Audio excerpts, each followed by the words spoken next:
Well, hello everyone. Hello everyone. Let me get this stuff together real quick. It's about my third time. Okay, here we go. Let's get this going.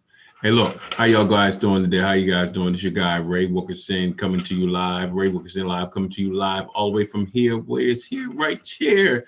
And what we're going to be talking about today, the Black Tax by Sean Rochester. Sean Rochester. So many times we are talking about our economical power with that $1.4 trillion spending power and all that, but we're not talking about the $8 trillion that's missing from our community.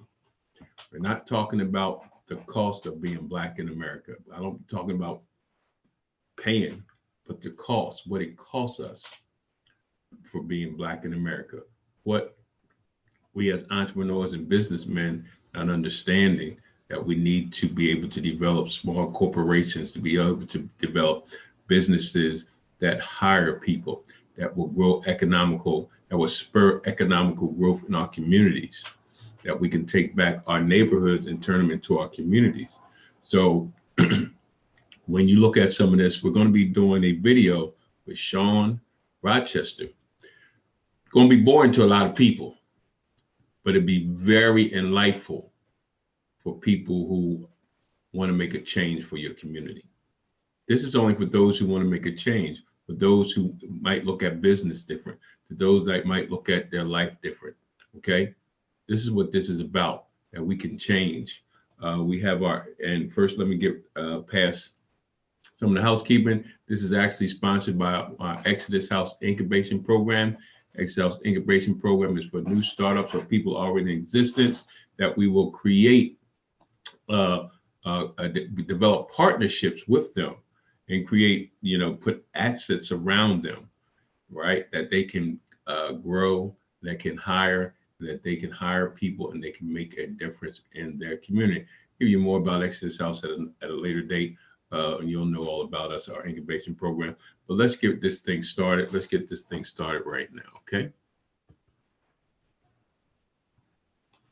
All right, let me.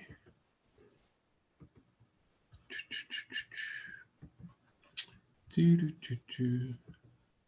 we go. All right, let's go.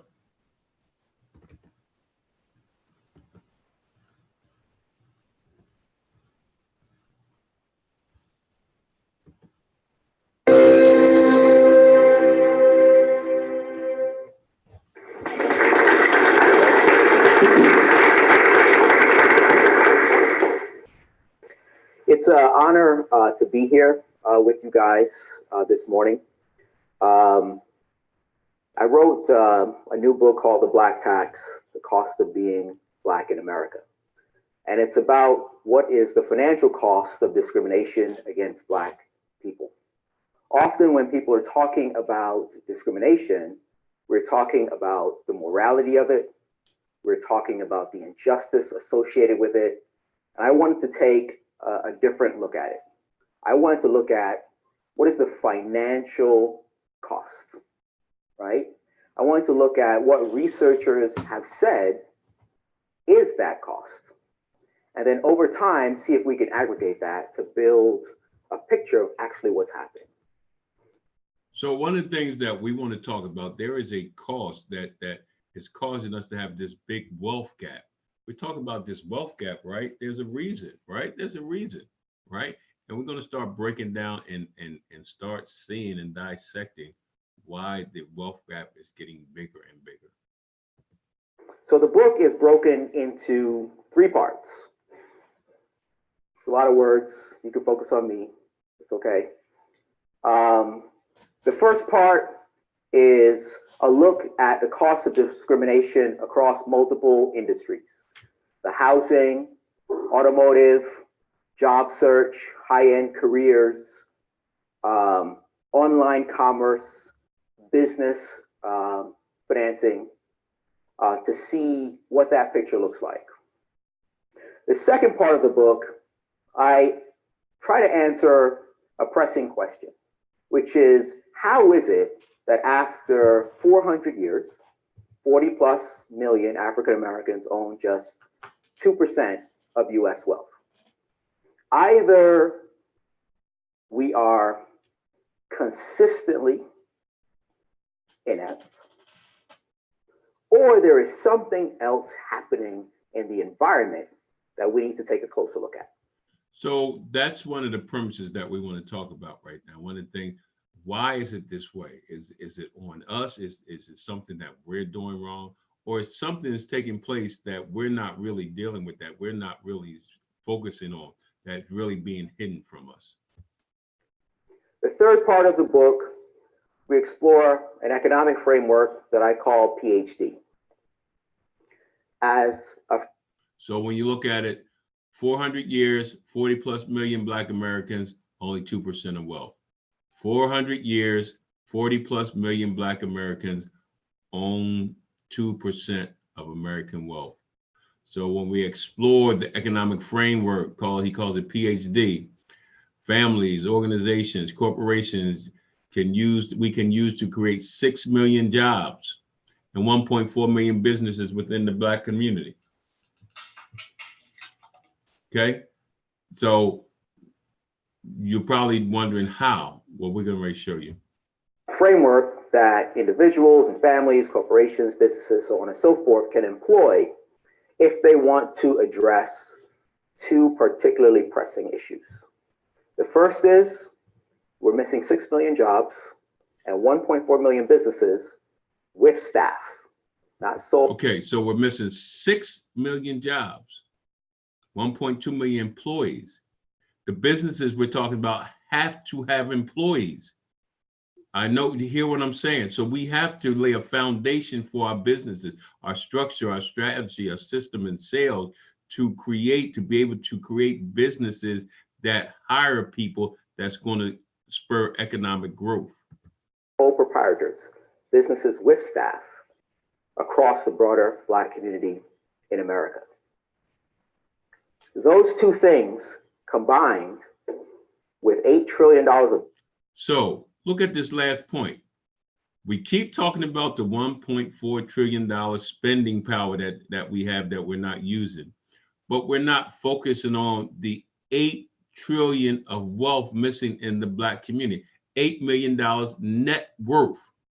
$8 million, a net worth in the Black community is the biggest divider of almost social economic problems faced by African Americans. The reason those 6 million jobs and that 1.4 million businesses that we're not operating in is creating a $8 trillion gap. Let's go. Net worth that is also missing are the single biggest drivers for almost all of the socioeconomic issues and challenges that we are facing. So what is the Black tax? The Black tax is a financial cost placed on Black Americans by people and or institutions that have conscious or unconscious bias against Black Americans.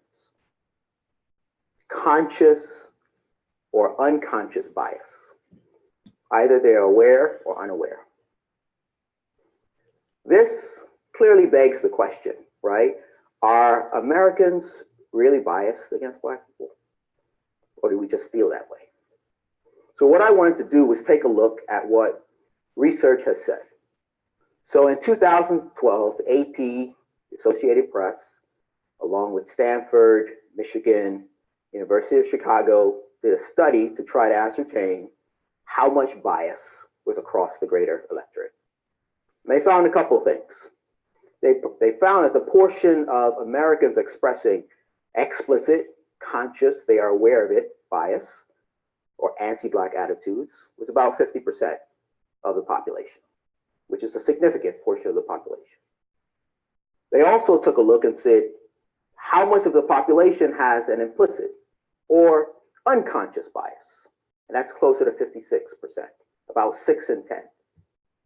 So 51% people in America actually have a bias against, willfully, knowingly have a bias against Black people, anti-Black.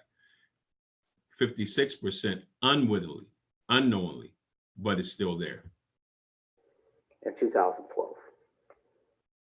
Harvard has been researching this for a number of years, Their researchers developed something called the implicit association test that they use to tease out unconscious bias in various people who take the test. And over 3 million people have taken this test.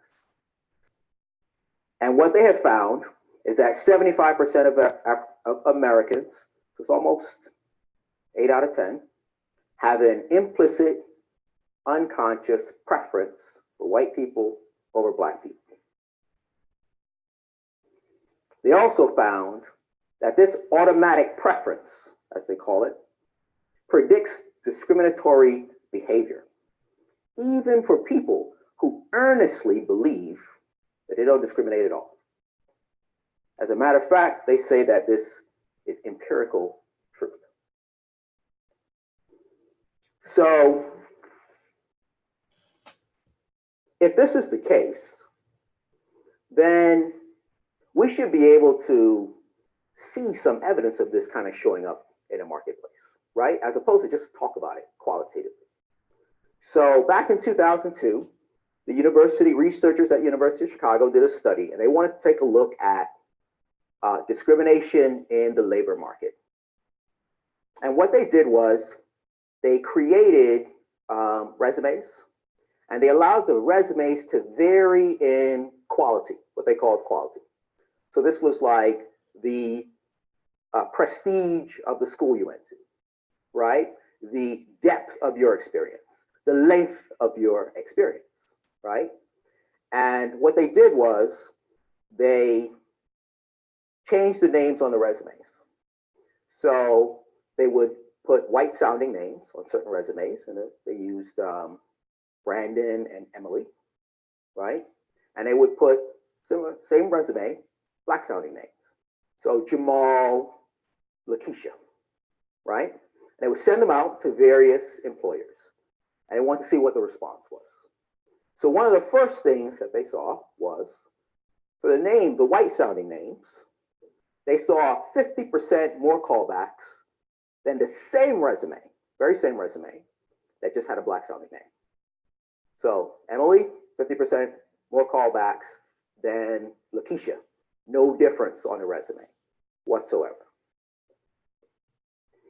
The other thing that they observed was as you increase the quality of the resumes, so the schools and the depth of experience and the length of experience, so on and so forth, they saw with the white sounding names, the callbacks went up 30%. This makes sense, right? Stronger candidates, yeah, I want to talk to that young lady, I want to talk to that young man, fantastic. Same resume, when the quality was increased, but had a black name, no change in callback. So here it is. So same resume, white 50% callbacks. Resume upgraded, up 30%, no change for blacks at all. One of the reasons why I'm trying to get this across is, you know, I need this to really resonate on entrepreneurs. I really need this to resonate on business owners. I really need this to resonate on people who can invest in businesses and get them going, because we're sending our kids to college, but coming out, don't stand a chance of being employed. So we have to start doing things now to make them employable. They're already employable, but have a place to be employed. Zero incremental interest. Statistically insignificant. Same resume. Same level of quality increase. Different names. What they also found was that to overcome this effect of the name, one might need up to 8 years of additional experience if you have a black sounding name. Wow. So that means you have to have 8 more years of experience just to compete to get on the same level as someone who's just an upstart. They found that the level of discrimination was significant and it was uniform. across industries, and across occupations, even size of the company. So another study was done by a nonprofit research firm, and they also wanted to test discrimination in the marketplace. So what they did was they went and spoke to businesses. They actually did a really smart thing.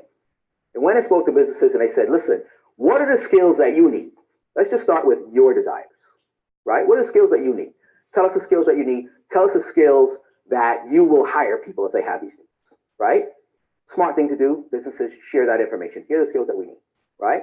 So they said, okay, we're going to put together a year-long training program to develop and enhance those skills within various candidates. If the people have these skills, are you interested? Yes, we're interested. Of course you're interested, right? So they go through this year-long program, and what they observed was for women, for Hispanics, for foreign-born participants in the program whose skills developed over the course of that year, their employment rates all went up. For the African Americans in the program whose skills increased over the course of that year, no change, no takers. So we keep saying, right, to compete on their level, which you stop using that word compete. We need to dominate in areas that we need to dominate. Same skills, same, same higher education, same higher employment skills. Trained to do everything that the employer wants. Women, Hispanic, and foreign-born participants all experience higher employment rates. No change for Black participants. The cost of being Black in America. No interest. Now, the level of discrimination in the marketplace is quite significant. And it's so significant that researchers from Arizona State University found that if you're white with a felony conviction, you'll get more callbacks than a Black candidate with no record at all. Hold on, wait a minute. A white person, a white applicant with a felony conviction can get more callbacks than a Black job applicant with no criminal record at all. Are you trending here? If that's the word I'm saying. Are you getting a picture? The cost of being Black in America, are you getting the picture? But we want to deal with the solution. We're going to give you all these statistics, but there's a solution. Right? Think about what that implies. So you could say, look, I hear you, I kind of get it. Maybe that's for regular people, I'm a high achiever, right? What I do is I go to the top, you know what I mean? Doctor, lawyer, engineer, that's what we do. We don't do this kind of other business, right? Now, right now, you might want to get out your pencil and paper, or you might really want to see this, because when you get these, we're giving you statistics, we're giving you data. So don't think because you're a doctor, lawyer, whatever, watch really what's going on. So I hear you, I get it. So another research study was done by a firm called Nexton. So they wanted to get a sense for discrimination that might be in the legal profession, right? So here's what they did. So they developed a memo, right? And in the memo, they proceed to insert errors, right? So you can see errors in grammar and spelling, errors in. So listen, I'm going to jump in and out because we need to really pay attention, because a lot of things we're fighting for, right? A lot of things that we're telling our people to do, and it's really not serving a purpose because we don't have the understanding, we don't have the intel, we don't really see the root of some of the problems of why we're in the condition that we're in. Why is this wealth gap getting bigger and bigger? So this is going to give you the understanding why the wealth gap is getting bigger. and we have to, we can ourselves, right? You know, we have to be willing participants to want to change by doing the things that we need to do based on the information that we're getting. Fact and the analysis of the fact. Okay. You ever presented a memo to a senior level executive? You can't have these things, right? But these are embedded in the memo. And then what they do is they send this memo off to 60 law firm partners, right? And they tell one half of the group the memo is written by a lawyer who's black, and they tell an associate who's black, and they tell the other set of partners is written by an associate who's white. They want to see what the response would be, right? So what was the response? For the partners who were reviewing the memo and thought it was a white lawyer that wrote it, their grade of the memo was a 4.1 out of 5. It's like an 82, like a B, kind of B minus, right? Nothing to write home about. But this is a memo that has errors in facts and the analysis of the facts and grammar and spelling, right? That's a pretty high grade. Now, for the partners that thought the memo was written by a black lawyer, 3.2 out of 5. That's a failing grade. That's a 64. You do not pass go. And not only did they receive that failing grade, but their projections of this person being a good lawyer were much, much lower. Same memo, response is different. The cost for that individual black lawyer is much more significant. And you're going to see exactly why. Same memo, no difference. Just told you one, this is a white person who wrote it, this is a black person who wrote it. Very different take on it. Now, another interesting thing was in terms of like the grammar and the spelling errors, when they thought that it was a white lawyer that wrote it, they found 3 out of the 7 errors, right? When they thought that it was a black lawyer that wrote it, they found 6 out of 7 errors. Same number of errors. So what did I tell you? They're looking much harder at your work. They're looking to find stuff that's wrong. That's 100% more errors found. They 6 out of 7 opposed to 3 out of 7.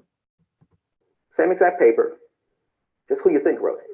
That's 100% more errors found. Think about it. Same exact paper, same exact errors, same exact memo, just different people who they perceive wrote the memo comes with different results.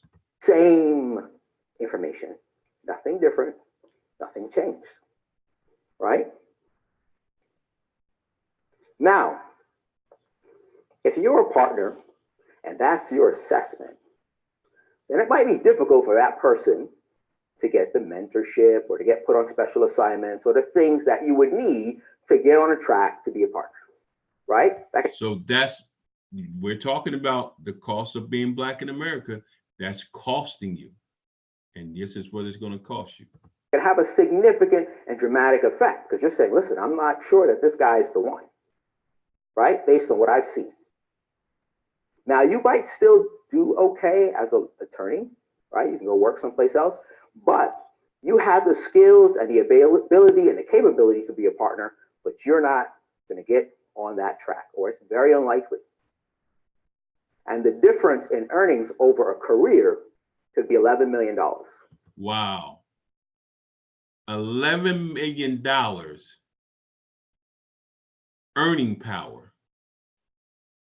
The cost of being black in America for a particular lawyer in a major firm could be a cost of $11 million in earning power over his career.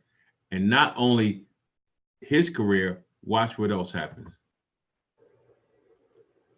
Off of interpretation, not the actual work. Now, if you think about what's the impact on the family of this individual, what's the impact of the community, what's the impact on the church, what's the impact on the nonprofit board. So the family, not just the family's impact, the community's impact, the church's impact, the nonprofit organizations that he might be a part of is impacted. That they may sit on, so on and so forth. It reverberates, right? Now, a large law firms, only about 3% of lawyers are Black, less than 2% of the partners are Black. Does this have anything to do with it? Right? Well, you can say, well, yeah, but I'm going to be a doctor. So I'm just going to bypass all that kind of stuff, right? Because they just stick to the facts. So the British Medical Journal, I should have said that in like a British accent, right? I'll do that next time, right? They did some research, and what they found was some interesting things. Number one, they found that Black male doctors make about $65,000 less on average than white male doctors, right? Or said differently, white male doctors make about 35% more. Now, this is adjusting for experience and specialty and hours work, all that kind of stuff, right? Let's just adjust for it so we kind of get rid of all that noise. $65,000 annually, that's real money, right? If you think about that over the course of a year or over the course of a career, that could be almost $3 million of lifetime earnings that's lost. Now, there are about 20,000 or so, maybe a little more, Black male doctors in the US, right? This is an average number across those doctors. So across that broader group, you're talking about $1.3 billion a year. So 1 year over 30 years, an individual will lose 2.9 million because they're $65,000 less than his peers. 20,000 Black doctors collectively, and then we just talk about male doctors, we're not even talking about the females. 1.3 billion per year, or $58 billion over a 30-year period. And you're wondering why the wealth gap is getting further and further apart. Even top-notch professional Black professionals, right? It's costing them every year. You look at this doctor, 2.9 million. The lawyer, 11 million. Last year, this year, next year, right? And over a career, pushing 60 billion. Significant. Again, is there a cost to it, right? It's not just does it happen. It's not just do people mean for it to happen. It's when it lands, is there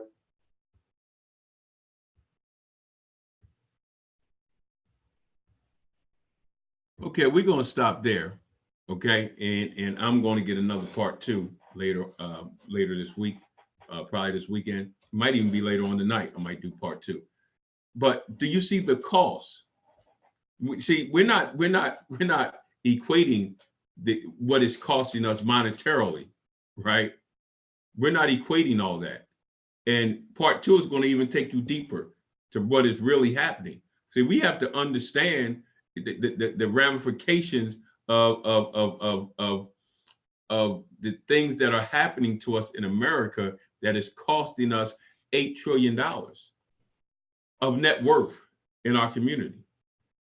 2.3 million doctors, 2.3 million per year. I mean, over a course of 20 years, family is missing 11 million lawyers. So, and then we're going to scale that down even further down.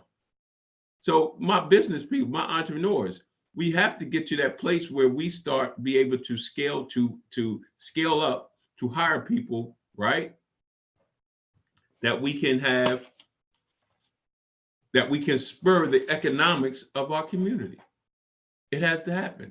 So look, I'm gonna end right there. And look, hit the notification button, hit the subscribe button, hit the like button, share this to somebody. It's not for everybody.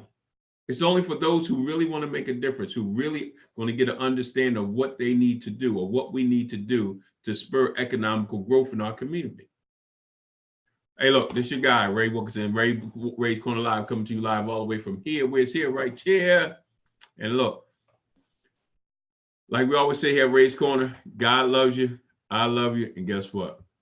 Ain't nothing you can do about it.